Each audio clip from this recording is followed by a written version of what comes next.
स्वागत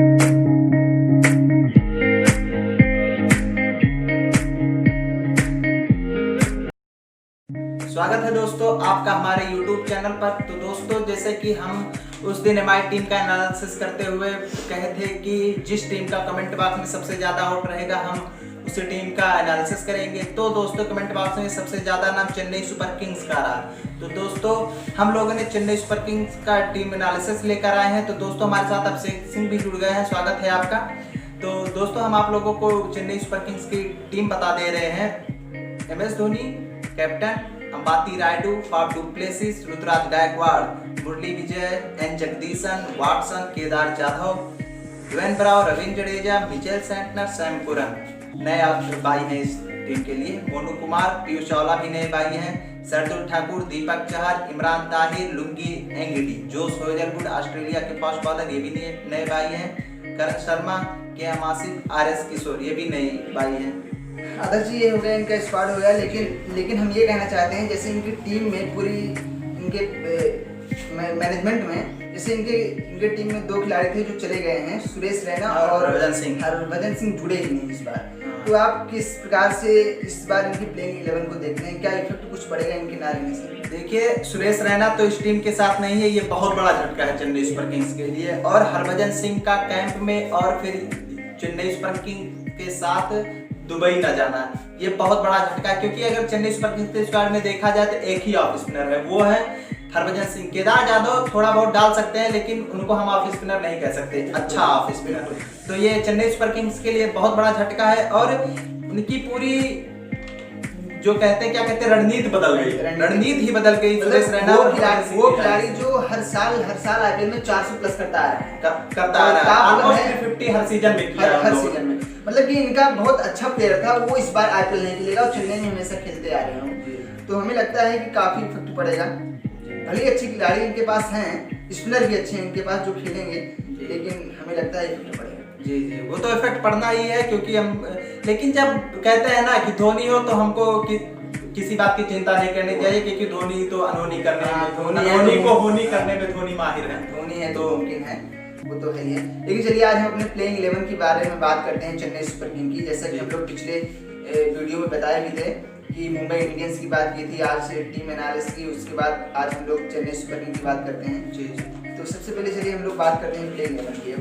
जैसे कि अगर हम अपनी प्लेइंग 11 चेन्नई सुपर किंग की चुने तो हम सबसे पहले ओपन के रूप में रखेंगे अंबाती रायडू को, जो कि अंबाती रायडू, और दूसरी तरफ शेन वाटसन को, जो कि हम लोग देख चुके हैं ये दोनों ओपन करते हुए। जब चेन्नई सुपर किंग ने प्रतिबंध के बाद वापसी की थी तो इन्होंने ओपन करके टीम को सफलता दिलाई थी। जी, दोनों ने बहुत, वाटसन ने तो फाइनल में भी शानदार 100 लगाया था, दिलाए थे। तो इसलिए हम इनको ओपन के तौर पे रखेंगे और हमारे लिए अच्छे हैं। उसके बाद फर्स्ट डाउन पे हम रखेंगे फाफ डू प्लेसिस को। आप इस टीम में क्या धोनी को ओपनिंग या फर्स्ट डाउन खेलते हुए नहीं देख सकते? क्योंकि वो संन्यास भी ले चुके हैं, तो वो हो सकता है क्रिकेट को एंजॉय करना चाहते हो। नहीं, धोनी के लिए नहीं, क्योंकि हमारी जो रणनीति है वो अंबाती रायडू, शेन वाटसन, इनका ओपन हमें अच्छा लगता है। और उसके बाद धोनी का मतलब ये है कि धोनी जब थोड़ा नीचे आएंगे तो गेम को चला सकते हैं, 10 से 12 सकते हैं। पहले विकेट गिर गया है, बाद में विकेट गिरता है, कैसे क्या, तो गेम को चलाने में मतलब अपने आसपास के लोगों को खिलवा भी सकते हैं, खुद भी खेलेंगे और उनको खिला भी सकते हैं। तो इसलिए हम महेंद्र सिंह धोनी को टॉप नंबर 4 पे रखेंगे। फाफ डू प्लेसिस के बाद नंबर 4 पे रखेंगे और 5वें नंबर पर रखेंगे केदार जाधव को। तो 6ठे नंबर पर ड्वेन ब्रावो, जो कि इनको खेलना ही खेलना है। 7वें नंबर पर हम रखेंगे रविंद्र जडेजा को। आपके टीम में लेकिन 3 फॉरेन प्लेयर्स हो चुके हैं ऑलरेडी। हाँ, बिल्कुल हो चुके हैं, उसके बारे में हम आपको आगे बताते हैं। फिर हम गेंदबाज रखेंगे सरदुल ठाकुर को 8वें नंबर पे, और दीपक चहर को खेलना ही खेलना है। अभी तो हमें लगता है 1-2 मैच नहीं खेल पाएंगे। पहले मैच में जैसे कि उन लोग दीपक चहर और ऋतुराज गायकवाड़ कोरोना पॉजिटिव आ गए थे, शायद वो लोग अभी ट्रेनिंग भी नहीं कर रहे हैं, जैसे कि हमारे सूत्रों के हवाले से खबर आ रहा है। या सबको पता होगा शायद कि दीपक चहर और ऋतुराज गायकवाड़ भी नहीं खेल रहे। तो 19 तारीख को उनका खेलना, देखते हैं क्या होता है आगे। अगर वो रहेंगे, अगर पहले 1-2 मैच में नहीं खेलते हैं कोई बात नहीं, लेकिन मैक्सिमम चेन्नई के मैचेस खेलेंगे। उसके बाद हम जो आप अभी बात करते थे फॉरेन प्लेयर की, तो इमरान ताहिर हैं। उसके बाद अच्छे गेंदबाजों में हेजलवुड हैं, जो कि सरदुल ठाकुर और दीपक चहर के साथ अगर ये गेंदबाजी करते हैं तो इनको लीड करके आगे ले जा सकते हैं। तो हेजलवुड भी एक ऑप्शन है, इमरान ताहिर भी ऑप्शन है। लेकिन जो 10वें नंबर पर हम देख रहे हैं वो इमरान ताहिर या हेजलवुड में से एक प्लेयर को चुनेंगे। और जो 11वें नंबर की बात है, मतलब लेकिन अगर आप अपनी टीम में हेजलवुड को रखेंगे तो मैं देख रहा हूँ आपकी टीम में ड्वेन ब्रावो डेथ ओवर डालते हैं, दीपक चाहर शुरुआत के 3 ओवर डालते हैं। हालांकि पिछले सीजन में 1-2 ओवर उन्होंने मतलब कि डेथ ओवर डालना स्टार्ट कर दिया था, धीरे धीरे सीख रहे हैं वो। शार्दुल ठाकुर को आपने टीम में लिया, ऑलमोस्ट तीसरे फास्ट बॉलर हो चुके हैं। और अबू धाबी और वहाँ की पिचों को देखते हुए ऐसा नहीं लगता कि वहाँ 4 फास्ट बॉलर की जरूरत होगी। वहाँ पिच भी स्पिन के अनुकूल है, तो वहाँ पे हमें लगता है कि 3 स्पिनर। अगर दीपक चाहर नहीं खेलते हैं तो मुझे लगता है लुंगी, एंगडी या हेजलवुड खेल सकते हैं इमरान ताहिर की जगह पर, और उनकी जगह पर कोई करण शर्मा, पीयूष चावला ये खेल सकते हैं। लेकिन जैसे अभी आपको बताएं कि जैसे स्पिन के अनुकूल है पिच, तो पीयूष चावला तो खेलेंगे 11वें नंबर पर, अपने टीम में हम उनको रखेंगे। लेकिन जैसे बात हम ये कर रहे हैं, जैसे मान लीजिए ये 6 नंबर तक तो ड्वेन ब्रावो हो गए। उसके बाद अगर हम 5 गेंदबाजों की बात करें तो रविंद्र जडेजा को लेकर के अगर ये 3 स्पिन के साथ जाना चाहेंगे, अगर हम 3 स्पिन के साथ जाना चाहें तो रविंद्र जडेजा, पीयूष चावला और इमरान ताहिर के साथ। तो कहने मतलब आपकी टीम में हेजलवुड नहीं रही। वही मैं पूछ रहा था आपसे कि क्योंकि आपके पास Dwayne Bravo, Deepak Chahar, Shardul Thakur almost है, 3 फास्टर हैं। लेकिन मान लीजिए अभी हम ये सोचते हैं कि 2 स्पिनर या हमारे केदार जाधव भी थोड़ा बहुत काम कर सकते हैं, तो इसलिए अगर 2 स्पिन के साथ हम जाना चाहेंगे तो हम हेजलवुड को अपनी टीम में रखेंगे, इमरान ताहिर को बाहर रखेंगे। लेकिन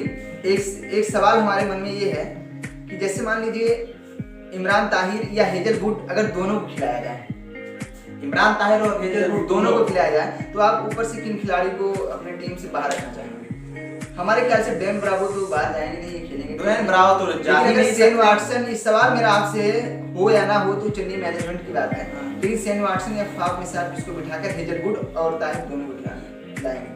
अगर आपका एक सवाल यह है कि शेन वाटसन और फाफ डू प्लेसिस में से किसी एक को बैठाना होगा तो मैं शायद शेन वाटसन को बाहर कर दूंगा, क्योंकि शेन वाटसन को देखा गया है कि आईपीएल से आईपीएल ऐसे ही उनका खेलना, वो इंटरनेशनल क्रिकेट में इतना इन्वॉल्व है नहीं है। वो बीच में सिर्फ पीएसएल खेले थे, पीएसएल में मैंने उनको फॉलो किया था, शायद सभी सीएसके के फैंस ने उनको फॉलो किया होगा। ऑलमोस्ट एक मैच में उन्होंने 80+ स्कोर किया था, और उनका 80+ स्कोर क्या 50+ स्कोर एक भी नहीं था। तो मैं कहने का मतलब है कि वो क्रिकेट में भी इन्वॉल्व नहीं, इंटरनेशनल अब दुनिया के अदर लीग्स में भी उनका प्रदर्शन बहुत शानदार रहा है। कोरोना के बाद तो वैसे ही मतलब कि बहुत अच्छे समस्या की बात है, चेन्नई ओवरेज भी है। अगर ऐसे क्रिकेट इसी हिसाब से चलता रहा तो ये इंटरनेशनल में भी हो सकता है कि इतने लंबे समय तक प्लेयर खेलते रहेंगे, लेकिन ये नहीं होता है। कभी न कभी एक समय आता है कि प्लेयर्स खराब हो सकते हैं। जो इनकी चेन्नई सुपर किंग्स से पिछले 2 सालों में मजबूती थी, वो इस समय इनकी बहुत बड़ी कमजोरी भी हो सकती है। तो मैं अगर इन दोनों में से किसी एक को बैठाना होगा तो शेन वाटसन को बिठाऊंगा।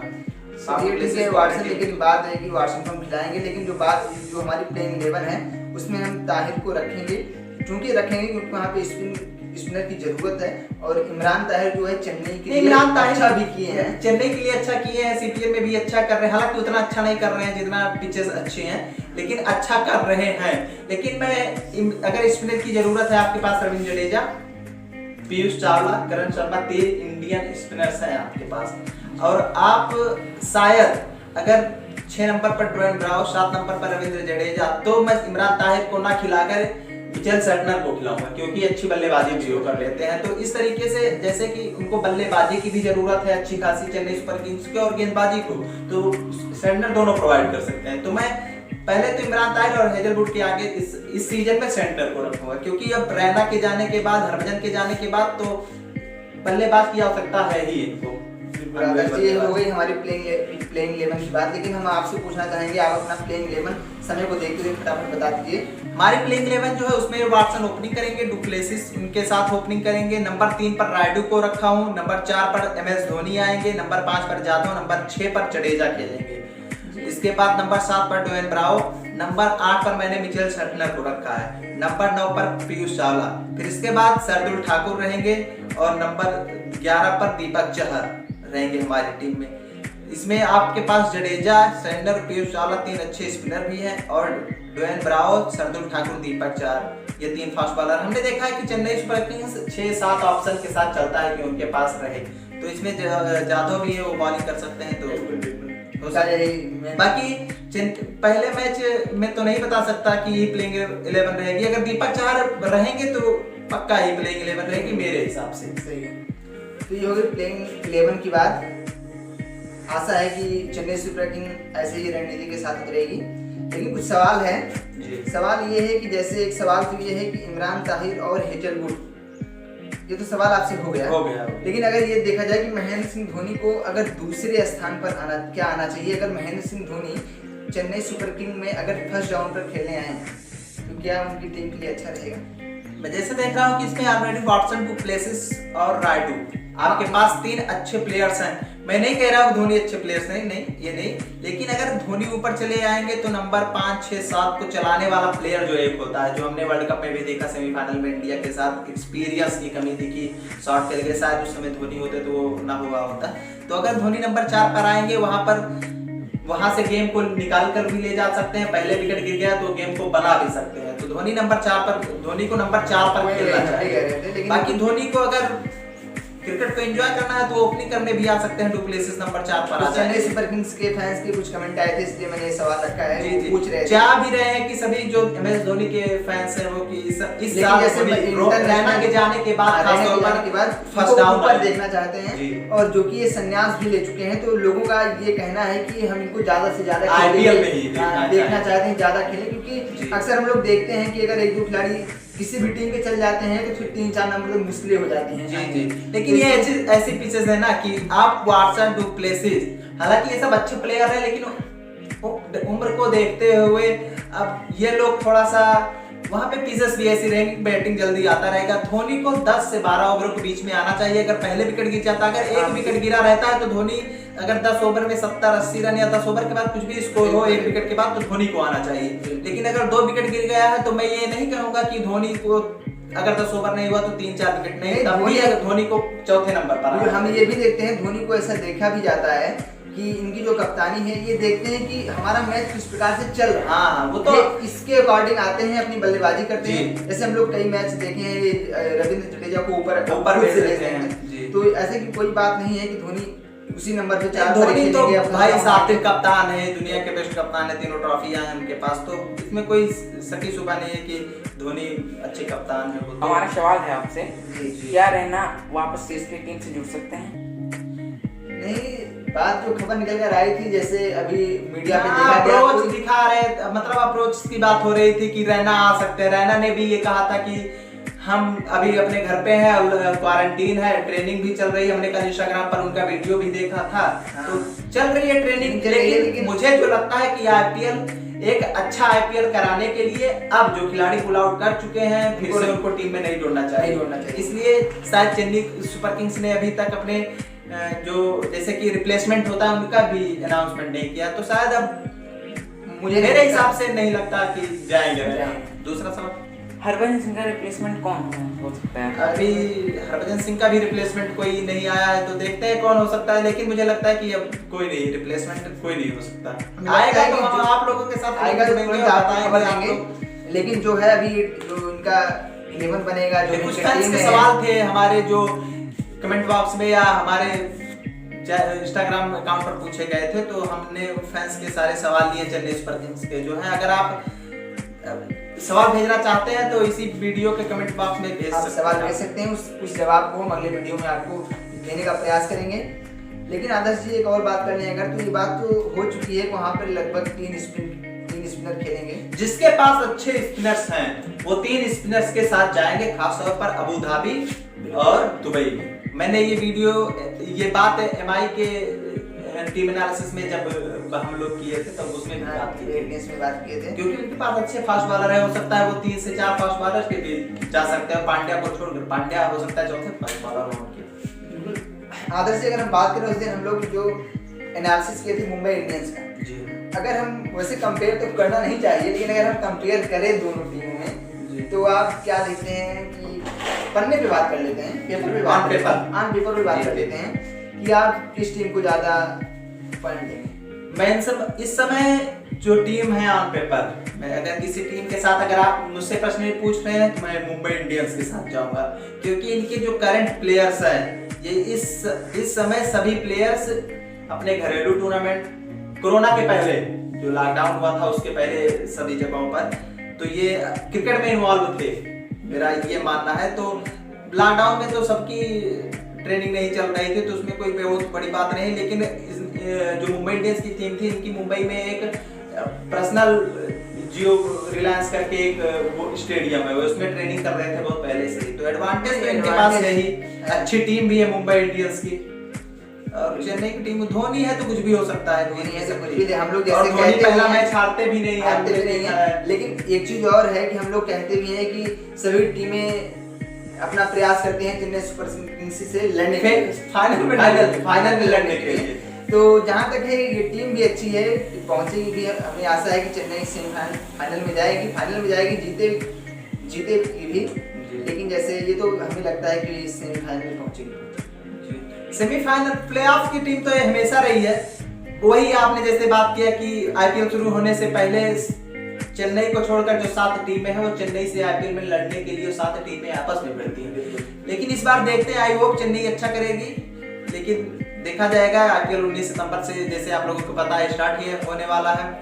तो लेकिन अब ज्यादा दिन बचा नहीं है, समय भी नहीं बचा है। आज 9 तारीख हो गया, 10 दिन बचे हुए हैं। और ऐसे 16 तारीख तक तो ऑस्ट्रेलिया और इंग्लैंड का आप लोग मैच देख ही रहे होंगे, शानदार तरीके से मैचेस हो रहे हैं। अपनी टीम अपनी फेवरेट टीमों के लिए बनानी पड़ती है, और हम कुछ तो यहाँ से कुछ कर नहीं सकते। और जो फॉरेनर प्लेयर्स हैं उनके लिए बहुत बुरी खबर है, हम कह सकते हैं। और जो टीमें फॉरेन प्लेयर्स पर डिपेंड थी, खास तौर पर राजस्थान रॉयल्स और आरसीबी की थोड़ी बहुत कह सकते हैं। टीम केकेआर है, उनके 2 की प्लेयर्स मॉर्गन और पैट कमिंस शायद ये सब पहले मैच तक अवेलेबल ना हो पाए, दूसरे मैच तक। चेन्नई सुपर किंग्स के जो सैम करन, जोश हेजलवुड ये सब हैं वो भी नहीं रह पाए। राजस्थान रॉयल्स के तो 4 की प्लेयर्स, 4 के अच्छे प्लेयर्स हैं, Andrew tie, Tom Curran, Ben Stokes हो सकता है आधा सीजन ही इस बार राजस्थान रॉयल्स का मिस कर जाए। और स्टीवन स्मिथ हैं आपके, आर्चर है, जोश बटलर, ये सब